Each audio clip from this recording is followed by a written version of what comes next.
Yellowstone's latest spin-off/prequel wastes no time in making its stars use firearms.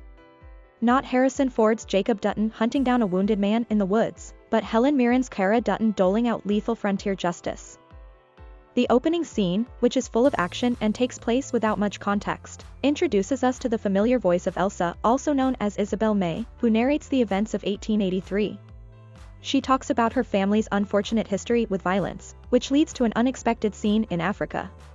There, a big game hunter is nearly mauled by a lion.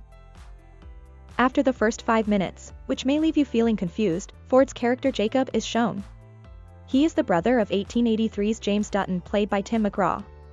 The close-up shot follows him as he surveys land that has been ravaged by locusts and little rain.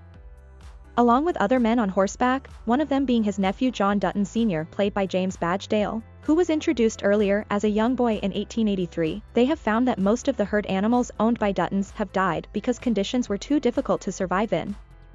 As the next scene suggests, said hard times also include streets filled with angry, female prohibition supporters and even madder sheep and cattle ranchers. The latter two groups gather in a town hall meeting, where Jacob and other livestock officials address a brewing tension that Dutton has a personal stake in. Desperate to feed their starving animals, the sheep herders, led by Banner Creighton, also known as Jerome Flynn, have allowed their flock to cross into private land, including some of Dutton's, reserved for cattle. In conclusion, both the sheep and steers are famished, but there is not nearly enough space for both to live. Consequently, a ranch war has been escalating between them because of trespassing sheep being killed by cowboys. After the meeting, Jacob and Banner get into an argument about this subject outside. With a gun in hand, Jacob says, "Stealing a man's grass is like stealing his steers." The sheriff then stops them from fighting.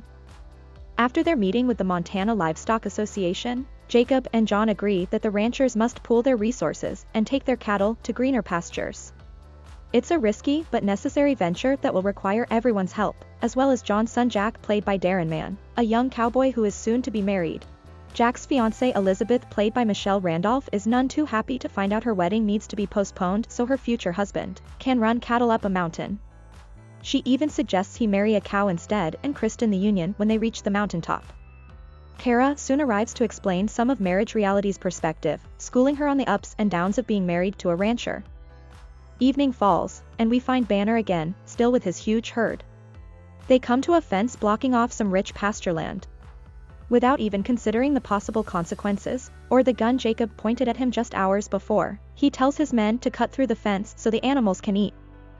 Early in the morning, Jacob and other ranchers set out to take their cattle to higher ground while riding on their horses. Back at home, Elizabeth is worried for their safety. Cara and Emma try to console her while staying relatively level-headed. They've seen the cowboys go out with the cattle far too many times to fear the unknown. Meanwhile, Jack notices several sheep grazing on ranch land below him from a high cliff. He understands that a break-in has occurred. Emma is concerned since the men have not returned to Yellowstone Ranch a week after they had said they would. Cara tries to relieve Emma's stress by explaining that it is in a cowboy's nature to wander, and she conveys an understanding of why such a delay might occur. She then proceeds to write a letter to her nephew, Spencer, filled with news about his family who have gone elsewhere for their cattle herd. She misses having him around the ranch and can't help but wonder why he hasn't returned home yet. At first she attributes it to some sort of punishment for their actions, but soon realizes that he's most likely just trying to find himself again, something he lost during the course of the brutal war he fought. In Nairobi, a leopard attacks a British woman who had ventured outside her tent for only a moment. Spencer sees the leopard sitting on a tree and he fights it, during which the woman falls out of its claws. He looks over to see the woman covered in blood and hears warning calls from others about 2 more leopards running his way. As he's fighting them off, he thinks about how accurate the local man was when deducing that these animals are smart creatures. By the time he looks back, a leopard has already attacked him. The thrilling and infinitely scenic ride through these lands is conveyed within the first episode of 1923, while presenting enough exposition about the characters without being overt. It seems like a brilliant start to a series worth watching for its absorbing narration.